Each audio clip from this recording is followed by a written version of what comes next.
Okay guys, I wanted to do a quick video on issue I had with our Massey Ferguson 228, which would be pretty much the same as any 200 series baler, but so I had the plunger go out, which is down in here. So the plunger actually compresses the bales and is a pretty important part of the baling process, and when it goes bad, it's a problem.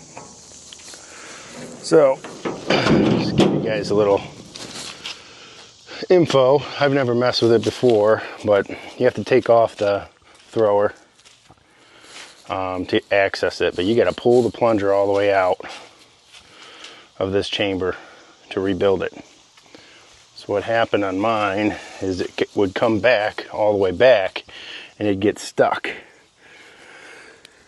It'd get stuck in there because one of these rollers went bad and it would just keep throwing pins. So just to show you what happened. So this is the front pin. As you can see, there's supposed to be, there's a bolt or a lug through here, and that sheared off completely. So who knows how long it's been running like that. You know, these are pretty old machines built in the 80s, but they last forever, a long time, and that's why. But this is the old plunger. Had a different one that was in a little better shape, so instead of replacing these, we got a parts and used it. But pulling out the plunger, like I said, isn't easy, but you got to take out all this stuff. That's good. Slide this out, pull it out. You also have to get rid of pull the collector. While we had this open too, we pulled the blades and made adjustments on the blades as well, sharpened them and everything. So, pull it out, I think. Show you guys how this thing moves.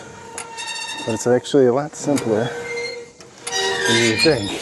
Like I said, pulled the blades out, got those sharpened up and adjusted. But one thing about this plunger that I didn't know, which is in the manual, but you can adjust the plunger. So this adjusts the angle, which also adjusts your blades. So you bring this up or down, and then this up or down, and there's clearances in the manual. And there's a wheel in there on a bearing, and that adjusts your plunger. And when you do that, it adjusts your blade, so your top and your bottom are the same. So it kind of levels it out. And I can show you where the adjusters are on the outside. I know I'm running through this fast, but I got to start baling hay. But there's just the bolts there. There's one there in the front, one in the back, and you kind of just measure it from the bottom of the chute and on both sides and get it level. And it seemed to work pretty good. So this thing's been out of whack since I probably owned it. I mean, I bought this thing used for pretty cheap, and we've done a lot of work to it since, but this thing's pushed, probably 5,000-6,000 bales for me so far, and probably more than that, probably 8,000 bales for me. And it was a $6,000 baler. So hopefully we're good, but who knows. But that's just a little info. Wanted to give you guys on the rebuild we did on this Massey 228. Been a pretty decent baler. It's broken twice since I've had it, but again, they're old. You buy a new one, you're looking at 25 to probably 50,000 new or slightly used. But let me know if you guys have any questions or have any issues with your balers. I mean, these things always have small issues. Most of them aren't big issues. You can fix pretty quickly. And the best place to get parts would probably find an old one. It's in a junkyard somewhere, or buy another used one for cheap and pull parts off of it. But please like and subscribe. Thanks.